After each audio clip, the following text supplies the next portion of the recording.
Well, hello. Welcome to another show. This one is produced by celebrity producer Lily Tyson. This is a show that I wouldn't have thought of doing, but I'm so glad that we're doing it. It's about treasure hunting. And I think it's about treasure hunting on 2 or 3 different levels. Just sort of the practical fact that there are treasures and people hunt for them. There's also the sense of the quest. You know, in some ways, as we will talk about in the third segment when we discuss geocaching, it doesn't have to be much of a treasure. People like just getting out there and looking for stuff. And I think also there is that notion that you could, and I think this has inflamed and informed the act of treasure hunting for most of human history. It's one of your opportunities to change your station in life, right? I mean, if you in fact are, of humble origins, if you could find that treasure, you could change things pretty drastically. I mean, you would probably be better off putting like $20 into a, index stock fund from the time you're 25 or something. You'd probably be much better off at the end than you will be looking for treasure. But, it's like the lottery. Somebody's going to hit it. Somebody's going to find that treasure. As we go along today, we will talk a little bit later about sort of the 21st century's so far, by far, greatest and most mass market, mass media viral treasure hunt. And that would be the Forrest Fenn treasure. But we want to talk about the act of treasure hunting, too, and sort of all the mythology that goes behind it and all the impulses that inform it. And as I say, it'll be geocaching at the end. And in fact, the creator of the blog, Geocaching While Black, because as we now have been reminded rather painfully in this country over the last 2 or 3 years, it's one thing to be white and wandering around looking for something that nobody else can see in God knows what part of what town in the middle of nowhere. It's another thing, quite another thing, to try to do that when one is a person of color. So anyway, we'll talk about all that stuff. But our guide here in the first 2 segments will be Dan Barbarisi, author of Chasing the Thrill, Obsession, Death, and Glory in America's Most Extraordinary Treasure Hunt. That extraordinary treasure hunt will be the Forrest Fenn one. We'll talk about that a little bit in the second segment. But first of all, Dan Barbarisi, let's just sort of talk about treasure hunting in general. First of all, welcome to the show. Thank you, Colin. Appreciate it. Happy to be here. Can you I actually know from reading your book, one of the things that might have informed and inflamed your own mind and heart about treasure hunting. It was a movie that you saw when you were young. Kat, let's hear a little of that. Yeah. Yes. I mean, it was... You guys, this map is old news. Everybody and their grandfather went looking for that when our parents were our age. I mean, haven't you ever heard of that guy? What's his name? The pirate guy. One-Eyed Willie. One-Eyed Willie. Yeah, he was the most famous pirate in his time. My dad told me all about him once. Dad'll do anything to get you to go to sleep. No. See, One-Eyed Willie stole treasure once. It was full of rubies and emeralds and diamonds. Diamonds. And then he loaded it all up onto a ship. And they sailed away into the sunset until the British king, he found out about it, and then he set up this whole armada to go out after him. And then the armada, it took him a couple weeks, but then they caught up with Willie, and then there was a whole big war between the armada and Willie's ship, the Inferno. And during the firefight, there was just guns bursting here and cannons bursting there. And then Willie fled because he didn't want to stay around because he knew he'd get killed if he stayed around.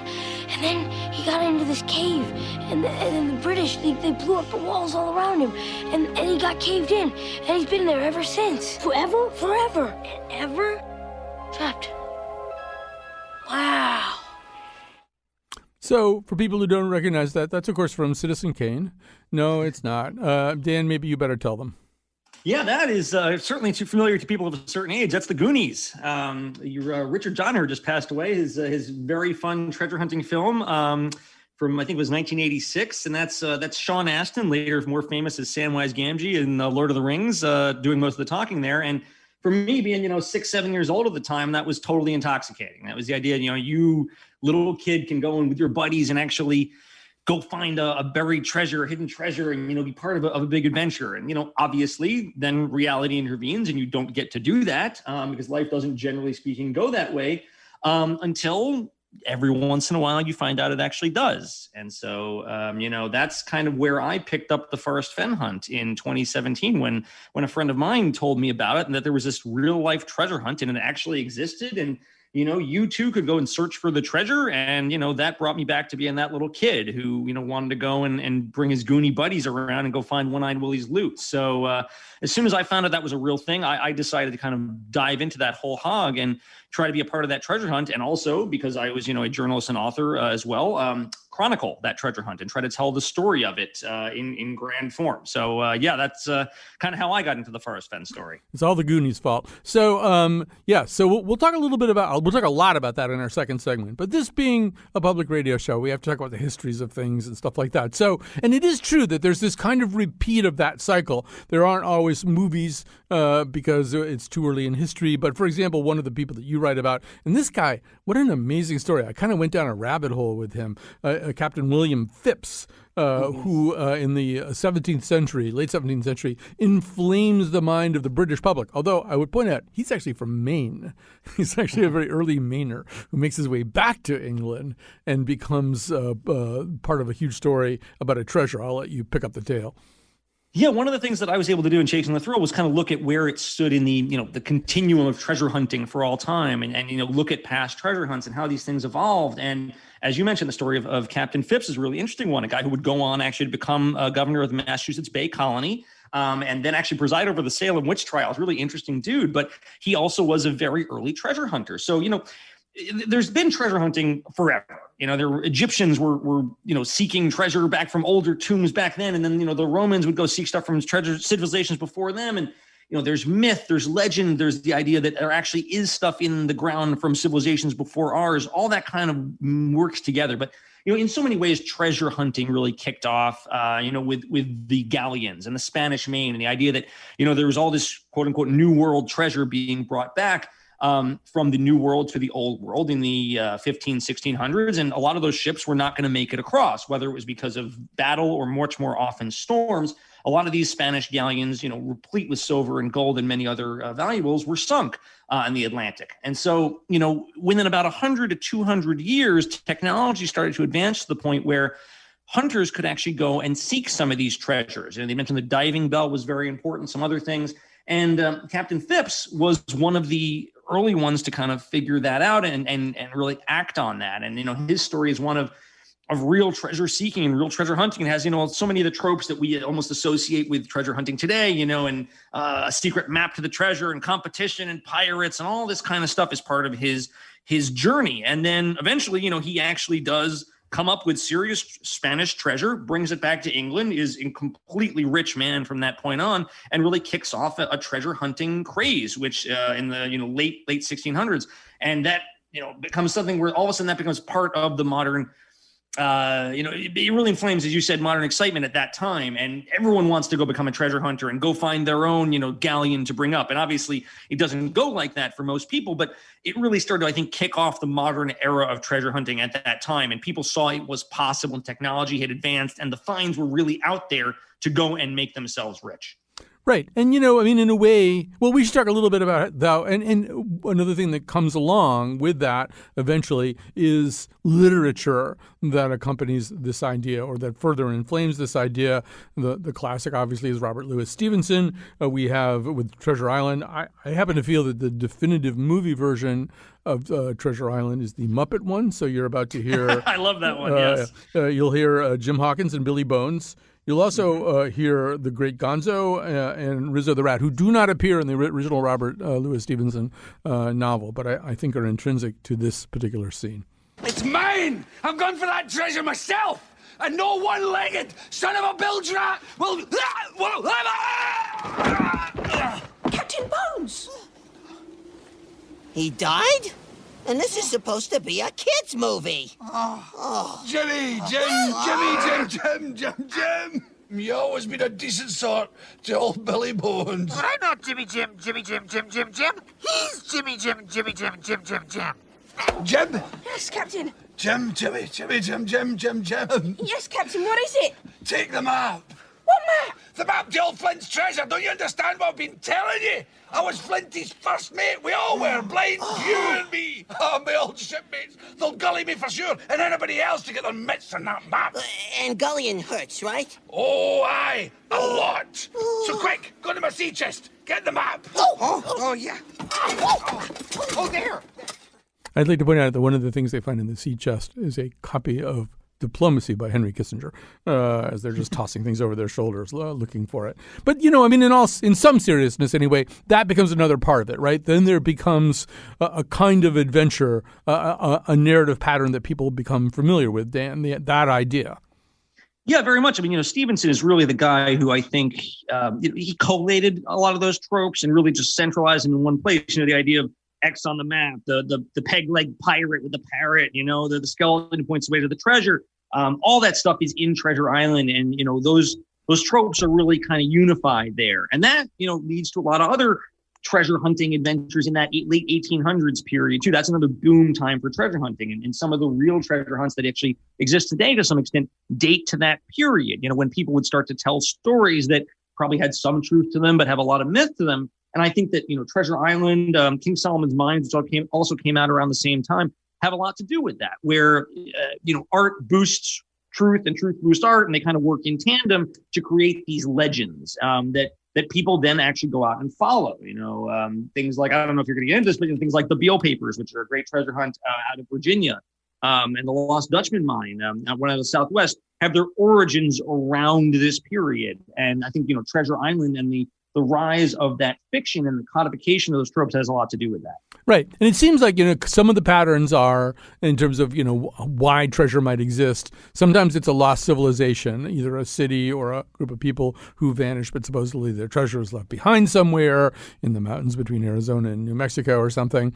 And then people who are up to no good in one way or another. I mean, you're from Massachusetts. I'm from Connecticut. Captain Kidd is big around here. There's an idea that Captain Kidd's treasure still might be out in some wonky little island somewhere, maybe even a little ways up the Connecticut River.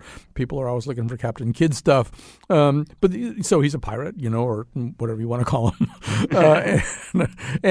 But you also there's an entire TV show where people are looking for Nazi treasure, all the stuff that the Nazis basically looted from people that they oppressed.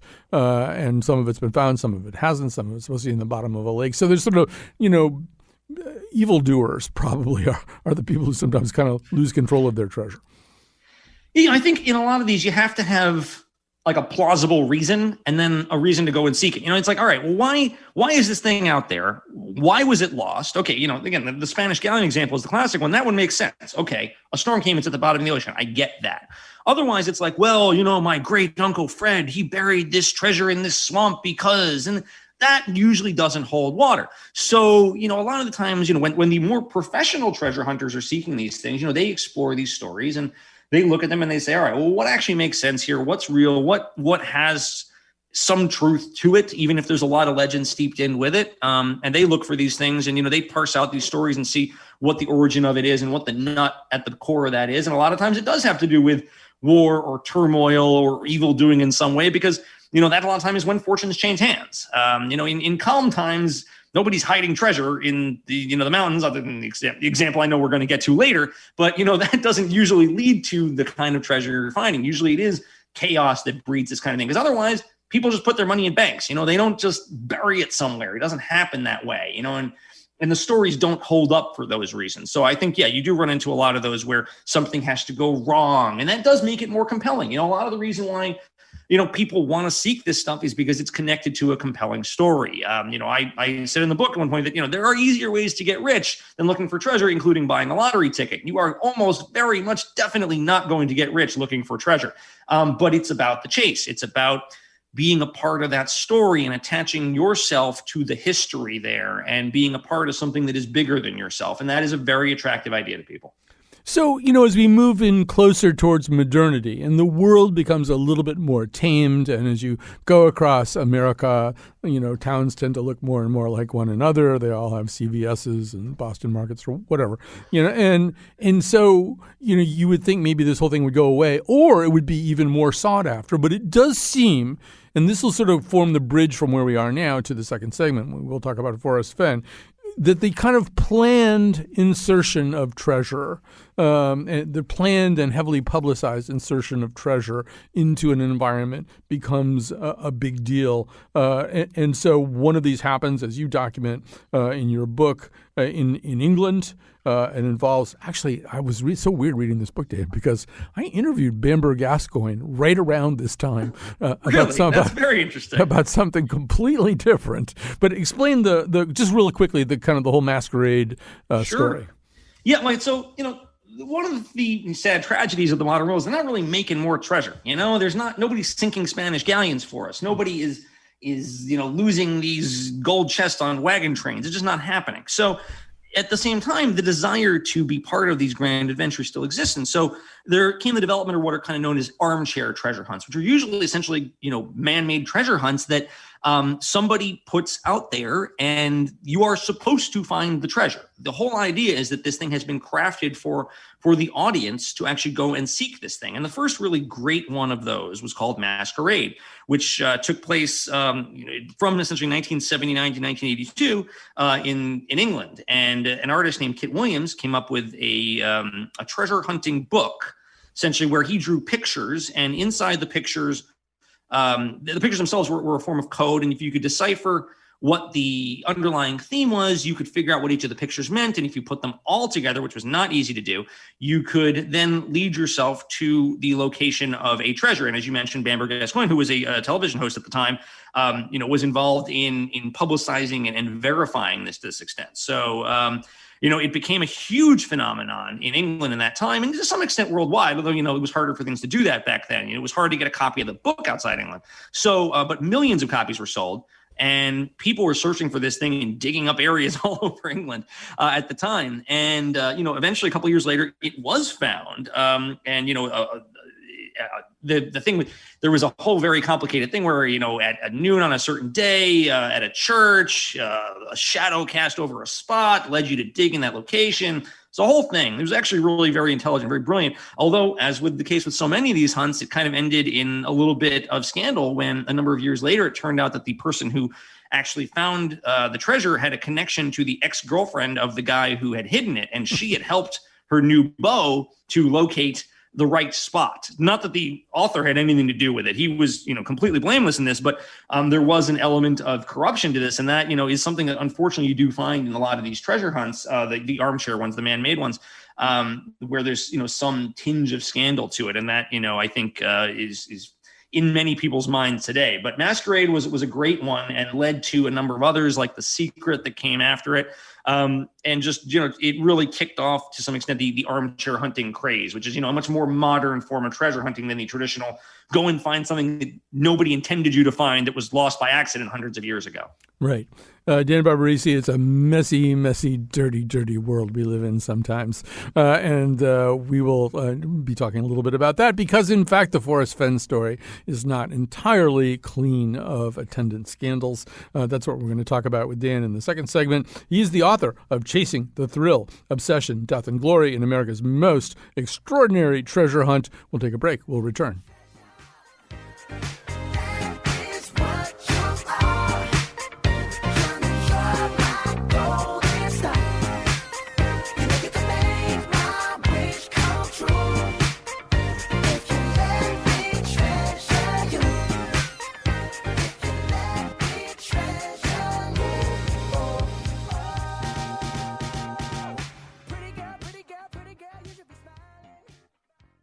All right. We're talking about treasure hunting. We're doing that with Dan Barbarisi, who's the author of Chasing the Thrill, Obsession, Death, and Glory in America's Most Extraordinary Treasure Hunt. That would be the Forrest Fenn treasure hunt. And for those of you who didn't pick up on it, although it did really eventually become very much a mass media plus an internet viral story, we'll just try to lay out the bare bones of it for you before we talk a little bit more about what happened. So Dan Barbarisi, first of all, we should say that this man, Forrest Fenn, was interested in doing a lot of different things in creating this sort of artificial treasure hunt.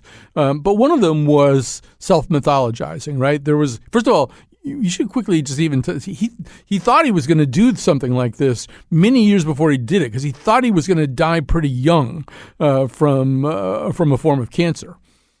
Yeah, I'll give you the kind of Cliff's Notes version of the whole thing. Yeah. So Forrest Fenn was a fighter pilot from the Korea-Vietnam era, who became a very well-known art dealer out of Santa Fe in the 70s and 80s. Had a big famous gallery, was really part of the scene there, had a lot of very famous friends, was kind of an art dealer to the stars for Southwestern art. And in the late 80s, he was diagnosed with cancer on his inferior vena cava. And he was given a 1 in 5 chance to live, and he was not expected to survive. And Fenn was the kind of guy who did not like being told those kind of odds. And he was, very unhappy about this diagnosis, obviously. And he didn't want to take it sitting down or lying down, as the case may be. And, he had this grand collection, and his friend Ralph Lauren, this is how the tale goes, was in his study with him, which is a magnificent room with all his, attendant treasures there. And, he wanted to buy a headdress off him. And Fenn said, I'm not going to buy it. I'm not going to sell it to you. And then Lauren said, Fenn, you can't take it with you, assuming that, as he knew, he was probably going to die. And Fenn said, well, why can't I? And, they kind of had a laugh about it. But that was what led him to come up with a very, unusual plan, that he was going to take some of his wealth and some of the fantastic objects he had collected over the years, put them in an actual treasure chest, take that chest somewhere out into the wilderness to a special spot, put the chest down, and then take a number of pills and literally die next to it. And he would have written a poem that would be essentially published posthumously that would then lead searchers to the location of his body and his chest, and they could leave his bones, take his chest, and go in peace. Now, fortunately, I think for everyone involved, Fenn actually miraculously beat the cancer in the late 80s. And so he did not have the reason to go through with his plan. But he liked it. He didn't just, it wasn't just some crazy near-death thing for him. And so over the next 20 plus years, he kind of kept at it and kept refining the plan and started to actually acquire the treasure chest and fill the chest with valuables. And he started working on the poem and really crafted it into something so that, when by the time 2010 hit, he had his plan ready to go. And he decided he was 80-ish, let's say at the time. And he published the book, his memoir, The Thrill of the Chase, which contained a poem. And this is the one he'd been refining for so long. And if one followed that poem, it led to a spot where he had hidden this treasure chest. And from that point, he kind of just put it out into the world and said, essentially, have at it. And it started as kind of a very small, kind of local curiosity in the Southwest. Probably a few thousand people looking for this thing. Local art dealer hides treasure. People go searching for it. News 11 kind of thing. But it actually began to gain a much larger audience through the publication of a few different magazine articles, one in the United Flight magazine Hemispheres, one in Newsweek, and then pivotally it appeared on the Today Show in 2013, and the whole thing just went crazy. It became a true worldwide phenomenon at that point. Tens and tens of thousands of people started looking for this thing, and it completely morphed into this craze. And so for the next 3 or 4 years from there, it just was this big phenomenon where people were just out there looking for it. They would go what's called boots on the ground in the search area, which was New Mexico, Colorado, Wyoming, and Montana, in search of Fenn's treasure. And a whole culture developed around it. You have these events called Fennborees, where devotees would actually go out there and meet each other. You would have kind of to some extent groups who would work together. You'd have friendships develop, romances develop, rivalries develop. And this whole world and ecosystem that begins to live around this treasure hunt. And, it became this fascinating phenomenon. That's essentially when I came into it around 2017. So, yeah, it becomes this gigantic thing, and five people died? At least 5 people. The first one was in 2016, and then 3 of them in 2017, like right after I kind of entered the fray, and then another one in 2020. So I have this sort of NPR wussy talk theory that I'm going to float by you, and it was somewhat inspired by the Don Quixote of your book, to whom you are kind of a Sancho Panza. I think he's called Beep in the book, and you mentioned that his money for financing his quest comes from cryptocurrency. And I find myself thinking, well, really, first of all, the whole history of currency is a gradual detachment from the actual things of value that it represented. So, I mean, once it wasn't gold backed or whatever, and cryptocurrency is kind of the ultimate culmination of this, where, most of the value and what's come after cryptocurrency too, FTPs and stuff like that, just things that are just theoretical forms of value. And I'm wondering if some of the fever that accompanied the Forrest Fenn thing was this sort of, because it's right around the time and that cryptocurrency is really starting to become part of the consciousness. This fever for something that's actually of tangible value, the stuff that's, that's in the chest. I mean, some of its value is the history that goes with it or the artistry that accompanies it, but a lot of it is just like gold stuff, And I'm wondering if maybe there's some atavistic part of us that still wants things like that, even as money becomes, less and less like money. I think there certainly could be something to that. Like the tangible is always attractive versus kind of the ephemeral. But I think it's more, towards some of the stuff you were mentioning earlier about the idea of, wanting to believe in something and be part of something. And, one of the things that Fenn said in terms of why he put this thing out there was that, it was coming out of the financial crisis and, the housing crisis and people were not believing in anything. And he wanted to give them something kind of to dream on, and I think he had a number of reasons for actually hiding the chest, but I do think that is one of them. And I think that was one of the things that did appeal to people in that time period, that, this is giving them something to aspire to. And the idea that there was something bigger out there than themselves and this thing that you could chase and capture. And even if you don't find it and get rich off it, because that's not really the point, you're going to have, a sense of purpose and a sense of something to quest for. And I think that, that feeling of hope and seeking is really valuable to people. But yeah, I think that, the idea of a tangible thing to seek is certainly something as well. But yeah, so what you were referring to there is that, the guy, so when I went into this kind of as journalist/seeker, I tagged on to a guy named Jay Rayner, who went by the name Beep I'm a Jeep, known as Beep more often, who, yes, was a fantasy sports superstar who then became a crypto millionaire, because he was, as many of those guys were early into crypto. And so that was some of what he used to bankroll some of his adventures out there, which I tagged along with him on in the 2017-ish period when, Ether and all those other currencies were really just starting to hit the popular landscape. And, I got some nice dinners out there off him and his bankrolling on that. Although, I was not smart enough to fully buy into crypto at that phase. I think I had Bitcoin at 3 and sold it at 6 and thought I was very smart. I was not very smart, it turned out. But I think there's certainly a lot to the idea that, treasure is something you can hold in your hand. And it is something that, again, some of the stuff you're doing out there, what is something worth? It's what we value it as. You mentioned NFTs. What is something worth to a person? Why is something that's buried in the ground for 2,000 years, even though it's essentially a piece of junk, have such incredible priceless value? What does it mean to us? We define what value is. We decided that gold was valuable because it was shiny and had some permanence to it. And it could be molded into things. We could have decided that quartz was really valuable. We didn't. But, we give something its value. And that's certainly the case, with the treasure chest and the treasure hunt and the reason that it mattered to people.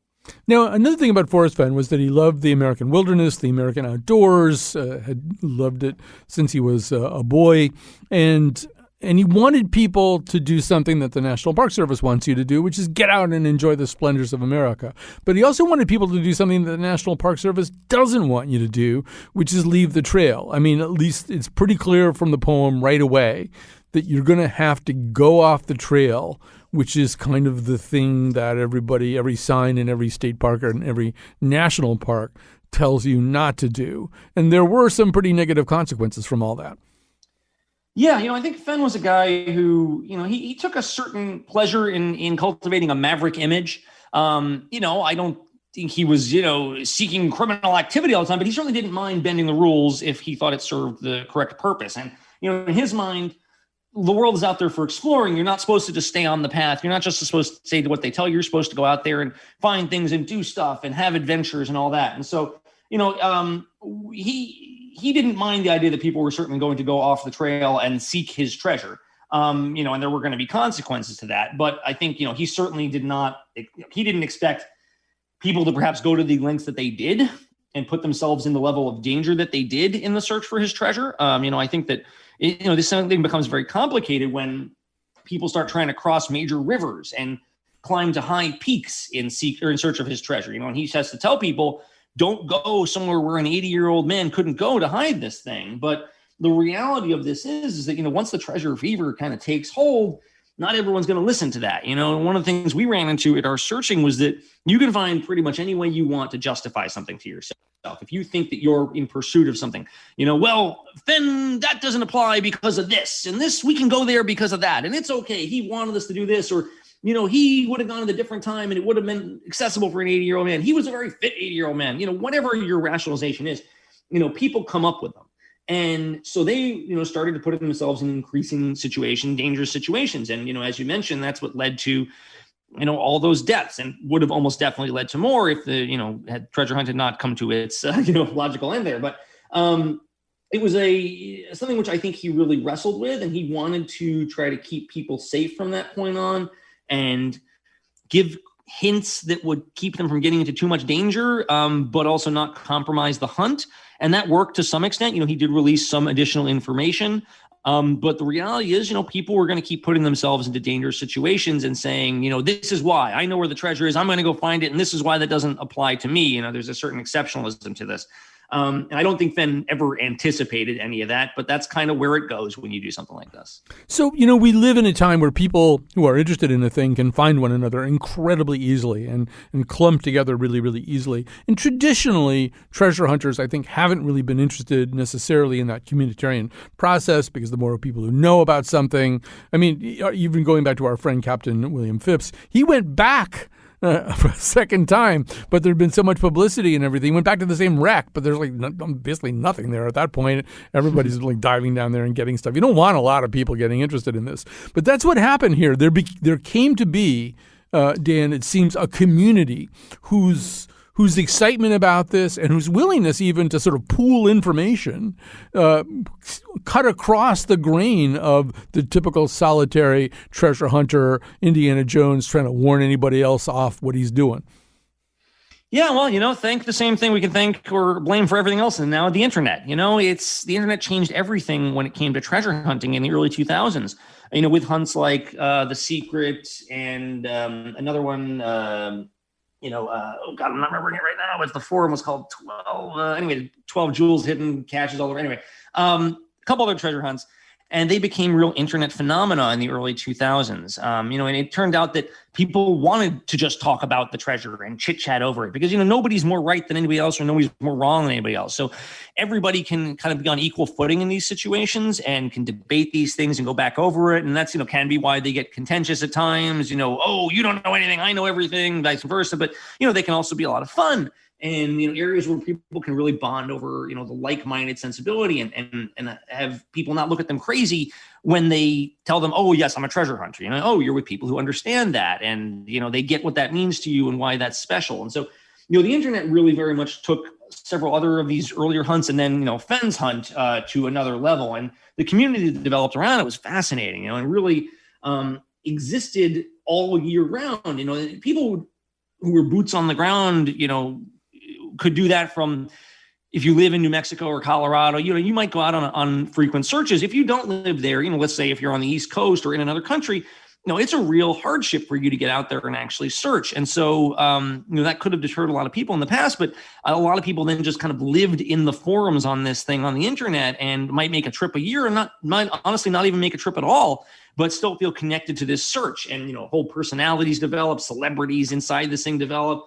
There becomes this whole YouTube community, the FenTuber community, who has all these shows, discussing various aspects of the treasure hunt. There's things that are being sold around it. A whole ecosystem develops around it, which is just fascinating. That's I think part of what took this hunt to the heights it did was just that community developed and the ability to be involved in it at all times, even when you're not just out there for your brief 3 or 5 days of searching, per year or whatever. It's a nonstop part of your life, and there's constant developments in it. And Fenn himself, fostered a lot of that, and he loved to chit chat and talk and give interviews and, put out additional information that may or may not have been useful. And that, stoked his hunter's interest and kind of kept the thing going and really, feeling like it was in high gear at all times. Yeah, and I really recommend reading Dan's book to sort of meet some of these really interesting personalities who become kind of... So do I, for the record. Yes, I'm sure you do recommend reading the book. It's, once again, Chasing the Thrill, Obsession, Death, and Glory in America's Most Extraordinary Treasure Hunt. One of my favorite little details is one of the people who turns up in this milieu is John Wayne Bobbitt, somebody who really already knew what it was like to lose a treasure, but for some reason or other becomes very interested in this thing. So we're almost out of time because I want to leave some time for our geocaching guest. But I mean, we might as well say that in 2020, two things happened. One of them was that Forrest Fenn finally really did die, but not before somebody found the treasure and even managed to get to his side and show it to him. Yeah, kind of incredibly, there was actually a conclusion to this treasure hunt, which is something that, when I started the book, I had no idea was going to possibly be the case. And then, it actually, somebody found it, which is like totally crazy and amazing. And, when I was writing the book, I was like, at first, I was like, oh no, I was like finishing the book at the time. And I was like, oh my God, I'm gonna have to rip up half this thing. But ultimately, it ended up being actually a great thing for me because when first the guy found it in June of 2020, we didn't really know much of anything. And Fenn wasn't releasing details. He wasn't releasing where the thing was found or who found it. And I understood that because, the identity, if the finder's identity was revealed, that could really put that person in danger. There's a lot of people who don't like, that somebody found it or think that person, cheated them or whatever it is. And so the finder wanted to remain anonymous. And eventually, Fenn and the finder jointly released that the treasure had been found in Wyoming, but they still didn't release who it was. And then Fenn dies in September of 2020. And it could have been that, we didn't know anything else from there. And we might never have known, anything more. That was really what I thought was going to happen at the time. And then the finder published an anonymous essay on the website Medium, kind of detailing a few things about the search and explaining a little bit about himself. And, I was actually able to use that to get in touch with him. And then a few months later to actually, reveal to the world who he was in an article in Outside Magazine in December of 2020. And it turned out it was this guy, Jack Stoof, who was at the time a 32-year-old medical student out of Michigan, or raised in Michigan. And, it became kind of a different phenomenon from there. When people knew that, okay, Jack was a guy, Jack was real, and Jack had the treasure. And, that he's the guy. And, that led a lot of other people to have a lot of other questions because Jack did not tell them where he found it because he's trying to preserve the sanctity of that spot because, he doesn't want it to be the tourist attraction it would almost certainly become and pilgrimage site, if and when people knew where exactly Fenn had hidden the treasure. It was, I think, very gratifying for a lot of people to find out that there was this real person who had actually found the treasure and have some conclusion to the story.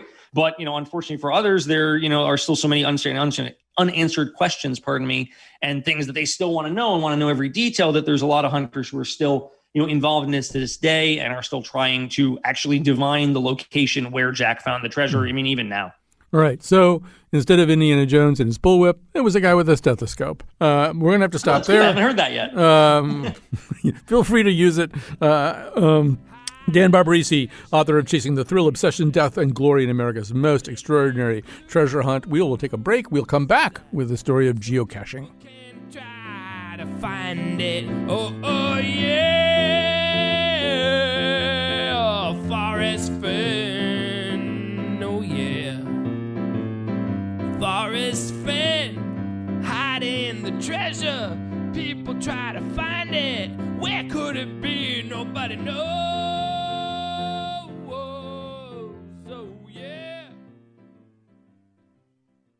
All right, so today's show, first of all, the technical producer, as usual, is Kat Pastor. She's in the studio making everything happen the way it needs to happen. The producer of this episode is celebrity producer Lily Tyson. And so thanks very much to both of them. So, in 2009, right before I started doing this show in 2009, I was in Japan. and I met a woman named Karen who was a teacher, but had two passions that seemed to be kind of connected. One of them was a group called the Hangover Hash House Harriers, sometimes described as a drinking club with a running problem. These are people who do run these complicated, eccentric races, kind of, but they also drink a lot. And the other thing she was in love with was geocaching, and I'd never heard of geocaching. I didn't understand what it was. And once I understood what it was, I still wasn't quite sure why anybody did it. But fortunately, we have with us, it is a kind of treasure hunting. Now, it's a little bit divorced from the implied monetary rewards of treasure hunting, but it's a treasure hunt nonetheless. Here to tell us more about it is Marcellus Cad, who writes the blog Geocaching While Black. First of all, welcome to our show. Thank you very much. So for those who are completely uninitiated and in the dark, explain what geocaching is. Geocaching is basically a GPS-assisted treasure hunt.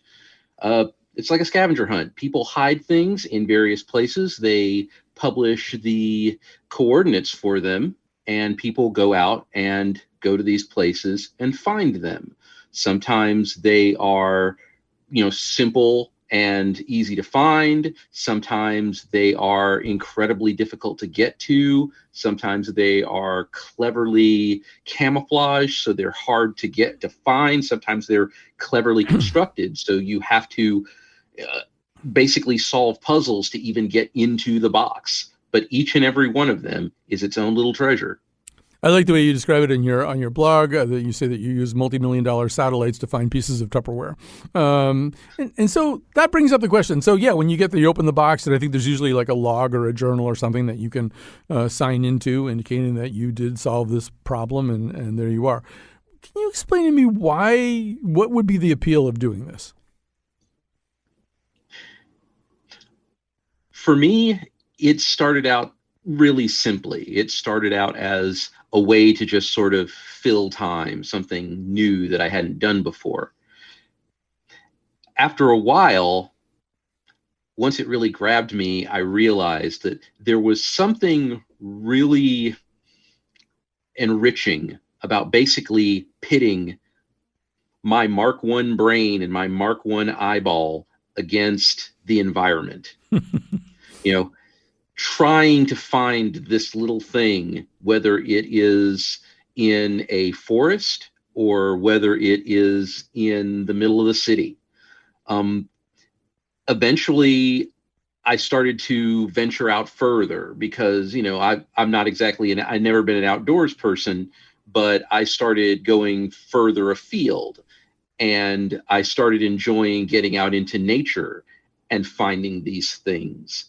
And then basically one day I looked up and realized I'd been doing this for hundreds of days in a row, and I was hooked. And never getting stumped, really, or at least putting together this incredible Cal Ripken-like string of finding something every single day. How long did the streak go? Oh, it's yesterday was 1,144 days in a row. Right. So and here's the crazy part. Yeah. I'm not even close to having the largest streak in the state. So we should say something about that too, which is just as we were saying with Dan, there's this, geocaching is also this incredible community. There are conferences and meetings and all kinds of ways, I guess, for all of you people to stay in touch. There's something that I never heard of until by the way, your blog is very addictive. I wanted reading way more entries than I had planned to. It's something called Mingo Madness, which I don't entirely understand. But so that's a whole other thing, right? It's a solitary activity, and then you get together with people. Yes. One of the specific types of caches is an event cache where people actually gather together to talk and to meet and to get together and go find other caches. And then, of course, there are larger versions of that, mega events, which are more like regional events, and even giga events, which are huge international conferences, basically. So we should say a little bit about the title of the blog. I mean, geocaching, I think, is for the most part understood to be somewhat benign, and maybe compared to treasure hunting, out in the wilds where you can get washed away in a river, a somewhat safe thing to do. Although I would like to say that when I was getting to know my friend Karen in Japan, there's a lot of places in Japan, like in cities, where you take 2 steps off the sidewalk past the fence and like a monkey bites you right away. So, but, or a wild boar charges at you or something. But for you, yeah, we've learned, if we didn't know already over the last 2 or 3 years, we've learned that being black in America and walking around someplace where people don't know you and don't understand what you might be doing there is not necessarily the same as being white and doing those same things. Not at all. Geocaching itself is completely race neutral. But I also realize I'm doing this race neutral thing in a world that isn't entirely race neutral. It's, just the way it is. And so I started, the reason why I even started, writing about this and why I call it Geocaching All Black is because early on I had been reading a forum and somebody posed the question of how many times various cachers had gotten stopped by the cops while they were doing their thing. And a lot of people were saying, I've been, stopped once in 5 years, or I've never been stopped in 4 years, or stuff like that. And at the time I realized I'd been doing it for 6 months, and I'd been stopped by cops like 7 times. And that wasn't even counting security guards and other random people who just wanted to know what I was doing in the area. So there's so much I want to ask you, and time is short. I think I don't want to run out of time without you at least mentioning one place, one thing you would have seen, one experience that you had that was really remarkable to you that just no way would you have ever been there without your geocaching habit. Man, there's a lot. I mean, I never would have gone to all 254 counties in Texas without this. One of the ones that really sticks out to me is, you mentioned Mingo Madness, and the reason why it's called that is because the oldest geocache that's still active is in a little town in Kansas called Mingo, and it's almost 21 years old now, and it's been in the same place. But a couple of counties over from there is it's off this side road near St. Francis, Kansas. You go about 11 miles north, heading for the Nebraska border, and there is a place called the Arickaree Breaks. Oh yeah. Yeah, and I pulled over the side of the road, and there was this ancient ammo can that was almost as old as Mingo.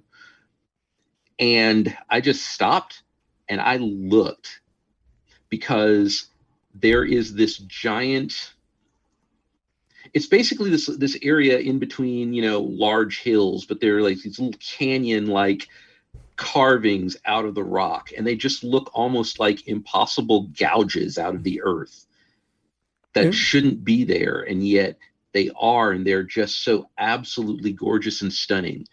And after I found the thing, I literally just stood there for about 5 minutes. Wasn't that the place where the elk hunters came up to you and asked you explained geocaching to them, and they explained elk hunting to you? Exactly. And one of those elk hunters was also from Texas, and he had never been there.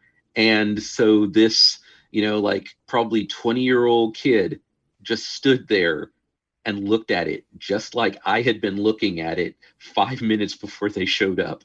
Yeah, I loved that entry. Amazing. I love that entry in your blog. So you only have like 20 seconds to answer this question, but there's just like this other thing that you do that I think is unconnected to geocaching.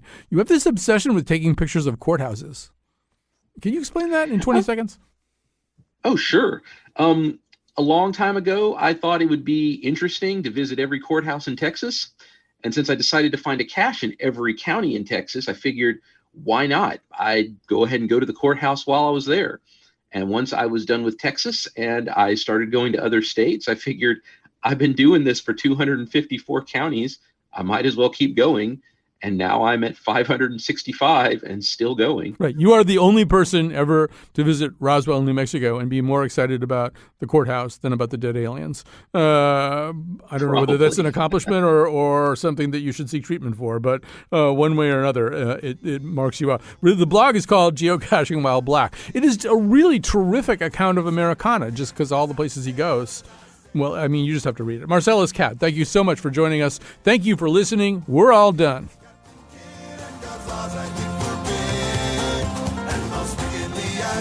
As I sail, most wickedly I did as I sail.